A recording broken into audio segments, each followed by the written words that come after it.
जय हिंद साथियों। काव्य क्लासेज यूट्यूब चैनल पर आप सभी का हार्दिक स्वागत है।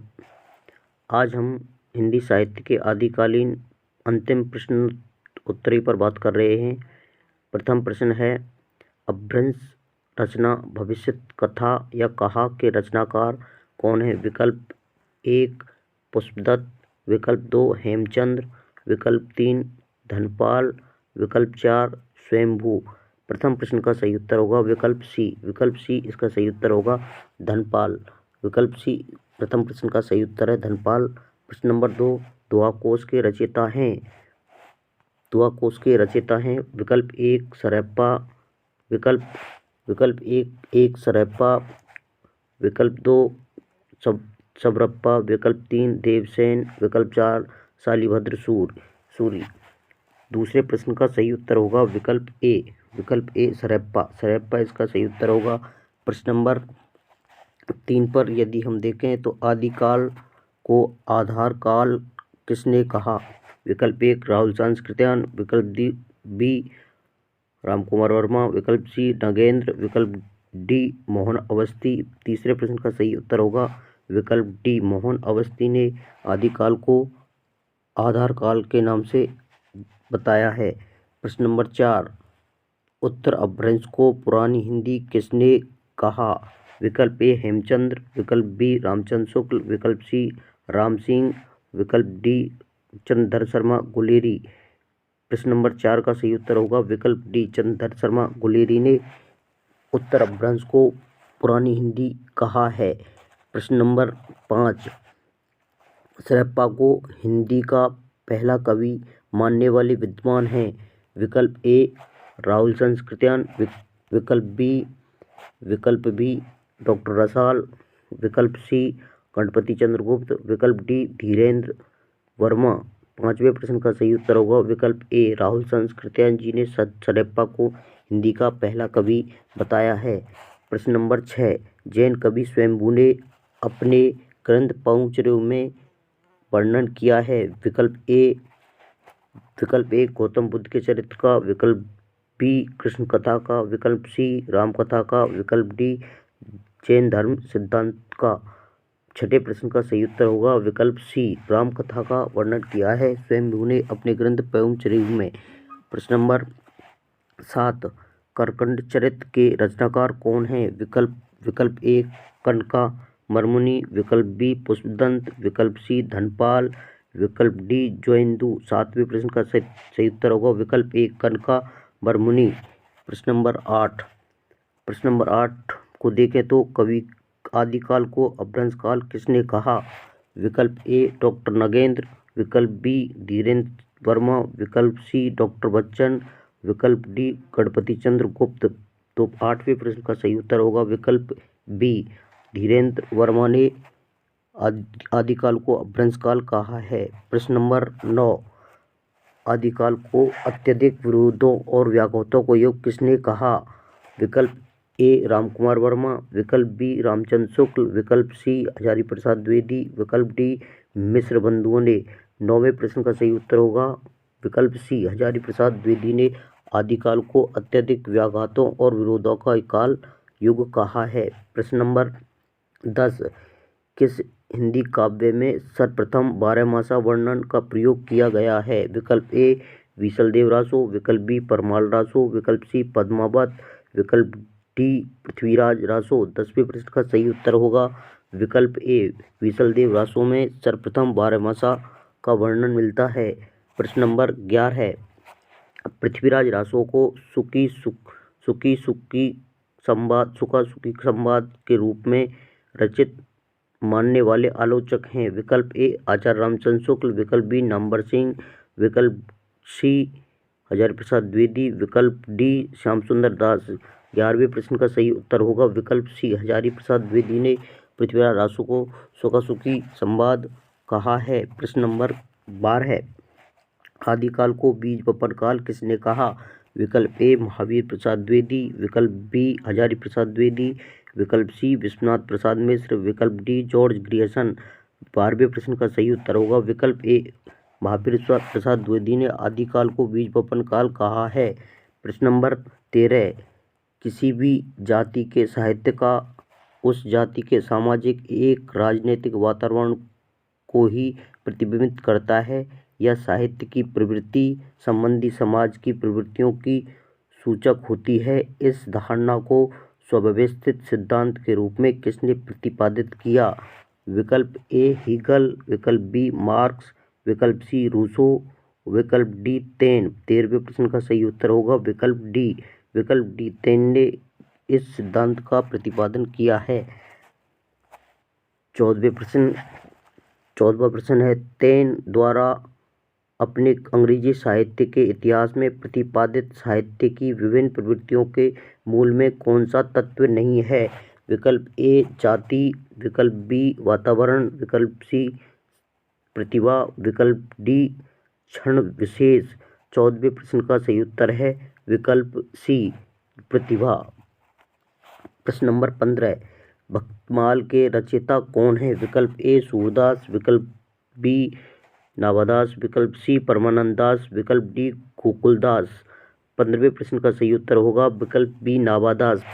अगला प्रश्न 16वां प्रश्न है, भक्तमाल में उल्लेखित है। विकल्प ए भक्त और कवियों का विवरण, विकल्प बी राधा कृष्ण की लीलाएं, विकल्प सी धार्मिक पद, विकल्प डी जैन धर्म। 16वें प्रश्न का सही उत्तर होगा विकल्प ए भक्त और कवियों का वर्णन। प्रश्न नंबर 17, 84 वैष्णव की वार्ता के लेखक कौन है? विकल्प ए नाभादास, विकल्प बी नंददास, विकल्प सी गोकुलदास, विकल्प डी सूरदास। 17वें प्रश्न का सही उत्तर होगा विकल्प सी गोकुलदास।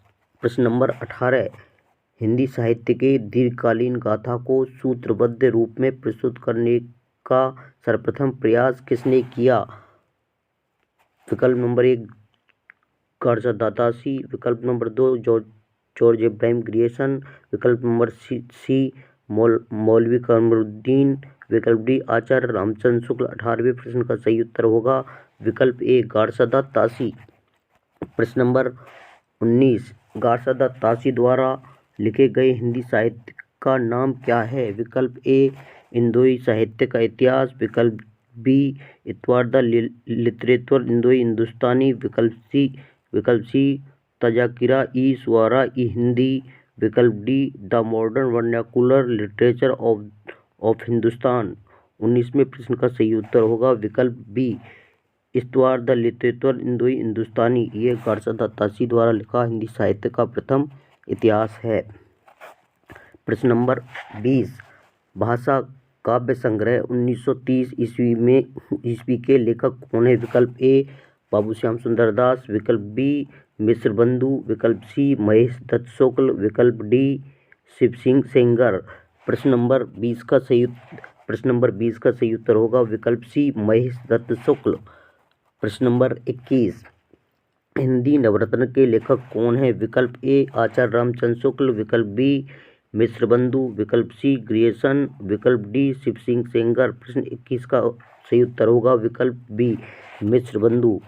प्रश्न नंबर 22, हिंदी शब्दसागर की भूमिका के रूप में प्रकाशित हुआ ग्रंथ है। विकल्प ए हिंदी साहित्य और संवेदना का विकास, विकल्प बी हिंदी साहित्य का इतिहास, विकल्प सी हिंदी शब्दसागर की प्रस्तावना, विकल्प डी इनमें से कोई नहीं।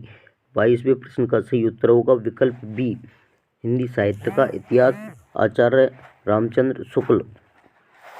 प्रश्न नंबर 23, हिंदी साहित्य इतिहास में काल विभाजन का सर्वप्रथम प्रयास किसने किया? विकल्प ए सर जॉर्ज ग्रियर्सन, विकल्प बी गार्जा दातासी, विकल्प सी आचार्य रामचंद्र शुक्ल, विकल्प डी रामकुमार वर्मा।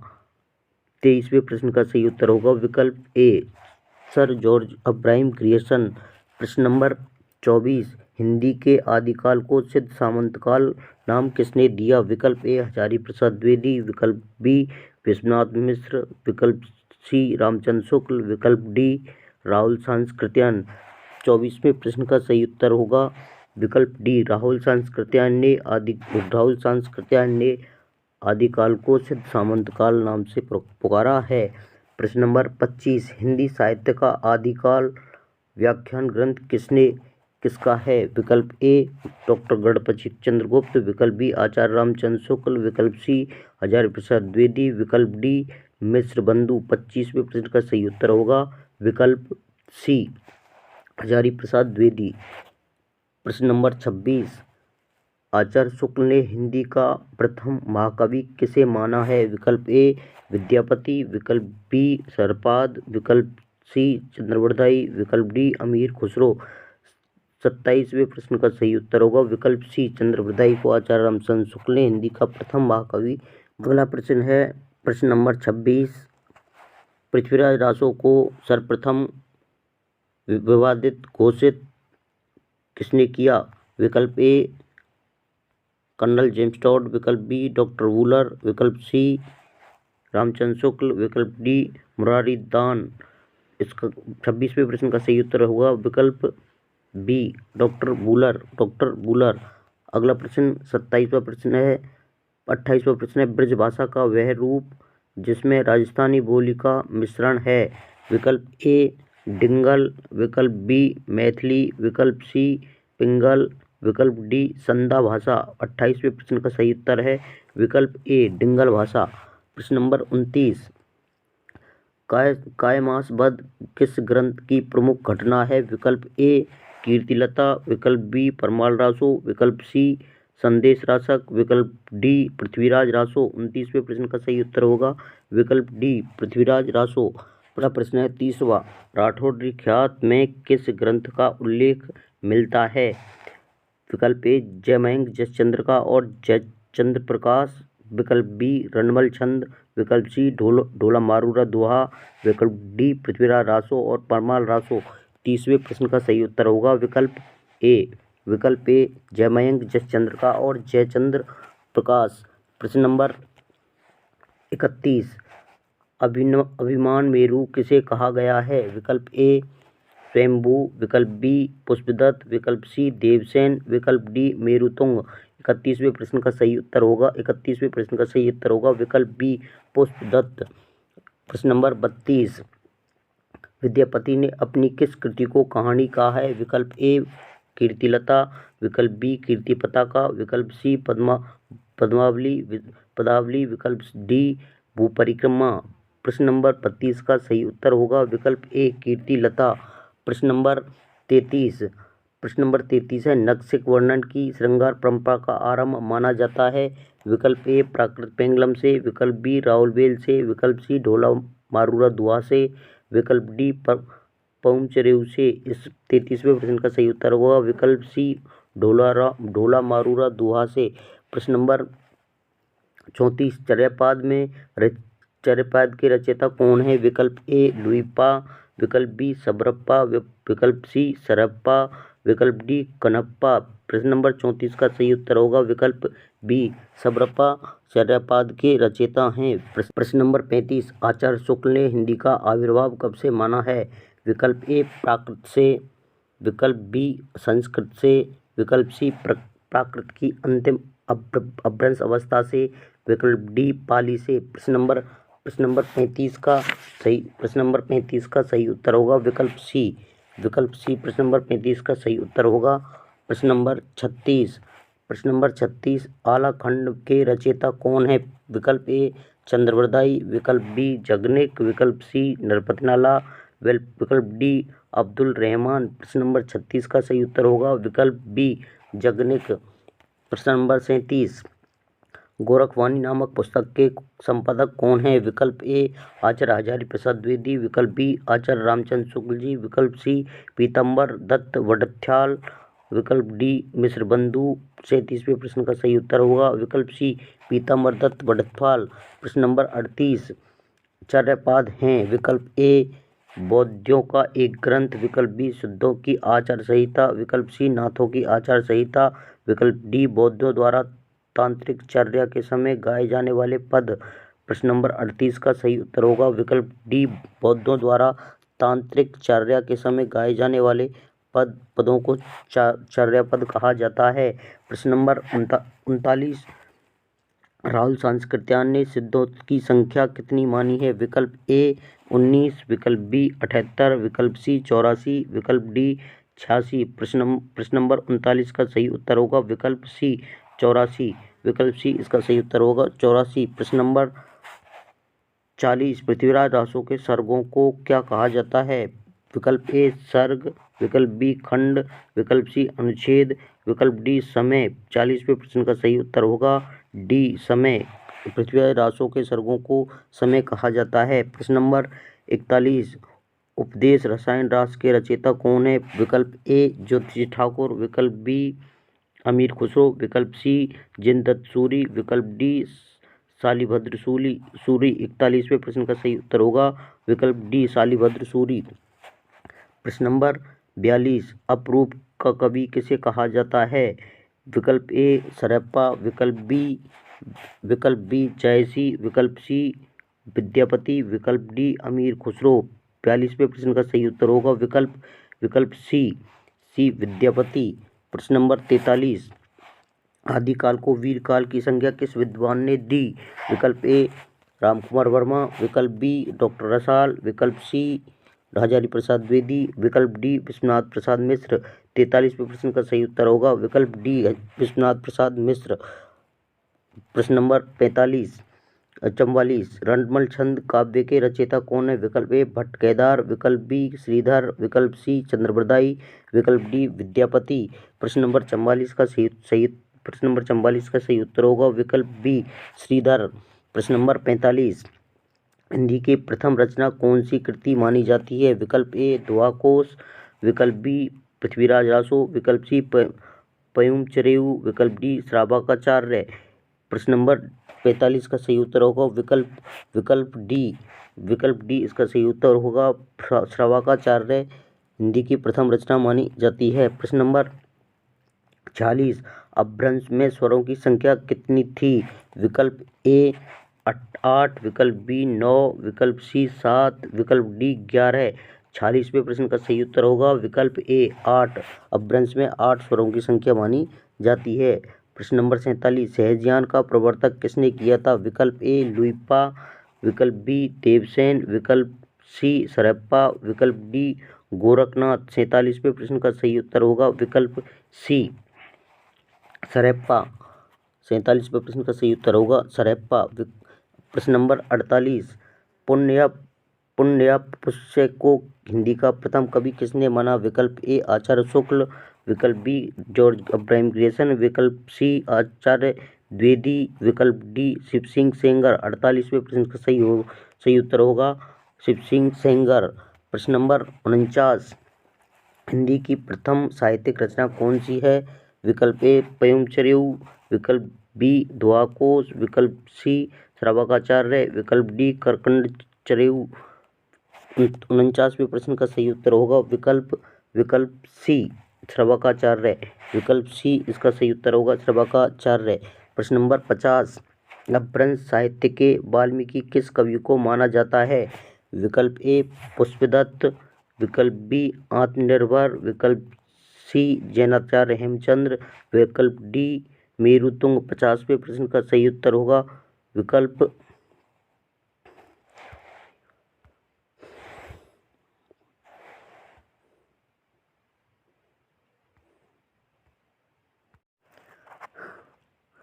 प्रश्न नंबर 50। अपभ्रंश साहित्य के वाल्मीकि किस कवि को कहा जाता है? विकल्प ए पुष्पदत्त, विकल्प बी स्वयंभू, विकल्प सी जैनाचार्य हेमचंद्र, विकल्प डी मेरुतुंग। इसका सही उत्तर होगा 50वें का स्वयंभू।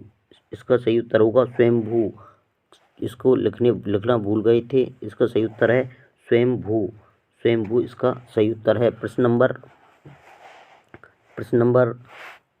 51। प्रश्न नंबर 51। पयुम चरेऊ में किस कथा का वर्णन है? विकल्प ए कृष्ण कथा का, विकल्प बी शिवाजी की कथा का, विकल्प सी राम कथा का, विकल्प डी विष्णु कथा का। 51वें प्रश्न का सही उत्तर होगा राम की कथा का। प्रश्न नंबर 52। ने कुमार चरेऊ किसकी रचना है? विकल्प ए त्रिभुवन, विकल्प बी स्वयंभू, विकल्प बी स्वयंभू है, विकल्प बी स्वयंभू।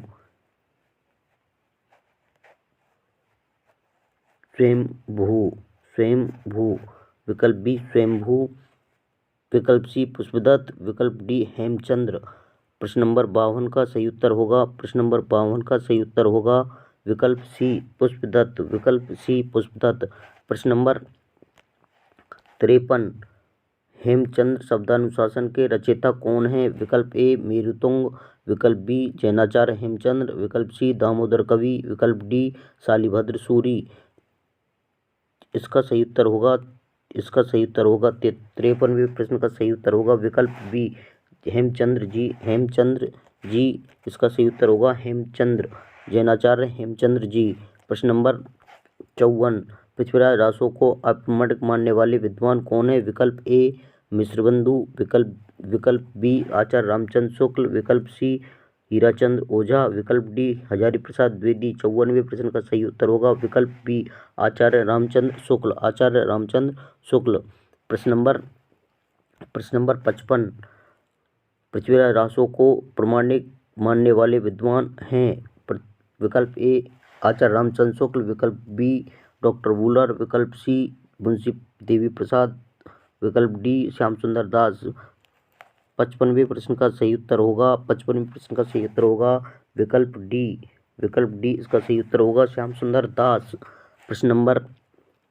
अगला प्रश्न नंबर 56, छप्पयों का राजा किस कवि को कहा जाता है? विकल्प ए जगनेक, विकल्प बी चंद्रबदाई, विकल्प सी नरपति नाला, विकल्प डी विद्यापति। तो 56वें प्रश्न का सही उत्तर होगा विकल्प बी। इसका सही उत्तर होगा चंद्रबरदाई। प्रश्न नंबर 57, उक्ति व्यक्ति प्रकरण ग्रंथ के रचयिता कौन है?